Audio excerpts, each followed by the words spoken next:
আজি আমি বঙাইগাঁও জিলাৰ বৈতামাৰীত নাম পৰিৱেশন কৰিব আহিছোঁ। বহুত বেছি ভাল লাগি আছে কাৰণ আজি বহুদিন আগৰ পৰাই যথেষ্টখিনি মানুহে সামাজিক মাধ্যমতে হওক বা ইনষ্টা ফেচবুক বহুতে মোক সুধি আছিলে যে বৈতামাৰীত আহিবা নেকি। আজি অৱশেষত সেই দিনটো আহিল। বহুত বেছি ভাল লাগিছে।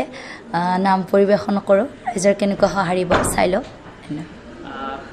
আপোনাক দেখিবলৈ গৈছিলোঁ মাজতে খুব আপুনি এটা সময়ত খুব বিশেষভাৱে চৰ্চা লাভ কৰিছিল। তাৰোপৰি আমি যদি তাৰ পৰিপ্ৰেক্ষিতত চাবলৈ যাওঁ আপুনি কিন্তু বিতৰ্কৰ মাজত সোমাই পৰা দেখা গৈছিল, কিন্তু তাৰ মাজতো দেখা পোৱা গৈছে এতিয়াও আপুনি তাতকৈ বেছি আপুনি নাম গাই ফুৰি আছে।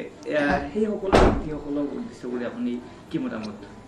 এতিয়া ক'ব গ'লে সকলোকে বহুত ধন্যবাদ, কাৰণ যিখিনিয়ে আমাক উৎসাহ দিছে তেওঁলোককতো মোৰ ফালৰ পৰা ধন্যবাদ আৰু সেৱা নিবেদিছোঁ। আৰু যিখিনি বিতৰ্ক কৰিছে তেওঁলোককো বহুত ধন্যবাদ, কাৰণ তেওঁলোকে যদি ইমানখিনি বিতৰ্ক নকৰিলে হয় হয়তো চাগে আজি ইমানখিনি ৰাইজে মানে মৰম নিদিলে হয়। সেইটোৱে। আৰু আমি আপোনাৰ পৰা জানিব বিচাৰিম, যিহেতু আপুনি এজন বৰ্তমান নাগাৰা নামৰ পাঠিকা হিচাপে কৰি আছে আৰু পৰৱৰ্তী সময়ত আপোনাৰ ভৱিষ্যত আৰু কি সপোন দেখিছে, আপুনি কি কৰিম বুলি আশা কৰিছে?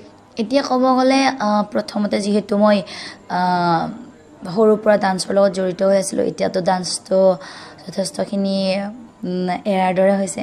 এতিয়া নাগাৰ নামটোকে চলি আছে আৰু পঢ়াটো চলি আছে। তেনেকৈ কিমান দিন নাগাৰ নামৰ লগত জড়িত হৈ থাকিব পাৰোঁ চাই লওক। ইয়াতে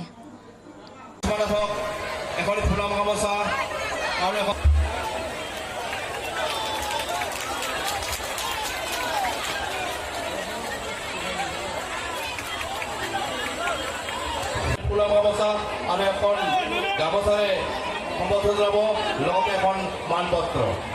ৰাইজৰ জ্ঞাতাৰ্থে মানপত্ৰখন মই গাই দিছোঁ।